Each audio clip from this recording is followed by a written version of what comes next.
Para kayo po mga bossing ko ay hindi malasin, mainam na meron kayong ganito mga bossing ko, ang ating asin mga bossing.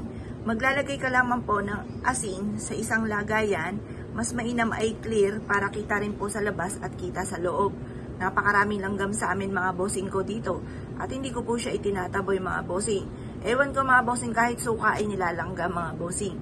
Ayan, ngayon po mga bossing ko ay meron po siyang uling mga bossing yan.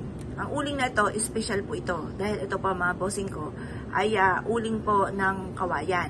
Tapos, pwede rin naman kahit hindi special na uling ng kawayan. Kahit uling po mga bossing ko sa palengke, yung plastic yung 20 pesos, pwede na po yun. Ngayon po mga bossing, kasi ang uling ay humihigop ito ng baho, yung, di ba, halimbawa nagpapintura kayo. Ngayon, maglagay ka ng uling or kaya ay suka para mawala yung amoy ng pintura. Ganun din po mga bossing ko, yung mga negatibo dito sa loob na ating tahanan or sa ating negosyo, mainam na meron kang uling para yung negative po ay nahihigop din po niyan, bukod sa baho. Ngayon po mga bossing, ito naman yung ating pong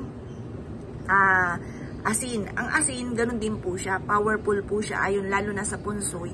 Ang asin ay isa sa mga humihigop ng negatibo. Ako po mga bossing ko, isa rin ito sa paborito ko, yung asin sa aking bag. At talaga namang ang daming mga blessing na dumating, lalo na yung bawang. Ayan, yun ang aking isa sa mga subok na napakaswerte. Ang asin mga bossing ko ay huwag ka magpapawala sa hapagkainan ninyo. Dito po sa amin kahit biglain nyo ako mga bossing, ang dami kong asin sa hapagkainan, sa negosyo, sa harapan ng aming tahanan. Dito sa table ko meron akong asin at ito nga po yung nilalanggam. Kasi may asukal din naman ako dito sa tabi ko kasi isa ako sa fanatic mga bossing ko sa pampaswerte at isa ako sa magpapatotoo po dyan na dinagdag ko lang sa buhay po namin ay pampaswerte na ako naman po talaga yung masipag, matyaga, rarakitin ko ang lahat para sa aming pamilya. Ganun din po, hindi rin ako nakakalimot magdasal. Yan, ako po yung mahilig din lalo na sa manawag mga bossing at Our Mother of Perpetual Health. Mahilig ako dyan mga bossing ko na pumunta. Ngayon po mga bossing, sabayan po natin ng ganito bukod sa inyo pong sipag at tiyaga at pananalig sa mahal na Panginoon at sabayan nyo po ng ganito mga pampaswerte at magugulat ka na lamang sa mga blessing na darating sa inyo. Ngayon po mga bossing, lahat ng tao ay dumadaan sa mga pagsubok. Baka po kasi once na meron kang ganito, asahan mo na hindi ka na magkakaroon ng pagsubok. Lahat ng tao ay dumadaan sa mga pagsubok.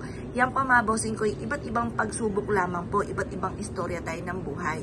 Ngayon po mga bossing, once na ito po ay nagawa ninyo, may kokontra sa mga pagsubok na darating or kaya mga bossing, maaaring yung mga pagsubok nyo sa ngayon ay pagdadaanan nyo lang at hindi nyo tatambayan. Paborito ko po ito. Kami po mga bossing, marami na mga pagsubok na dumating sa amin. Pero nalampasan naman po sa awa ng Diyos mga bossing. Kaya subukan nyo rin po ito. At malalampasan nyo kahit ano mga pagsubok na darating sa buhay po ninyo.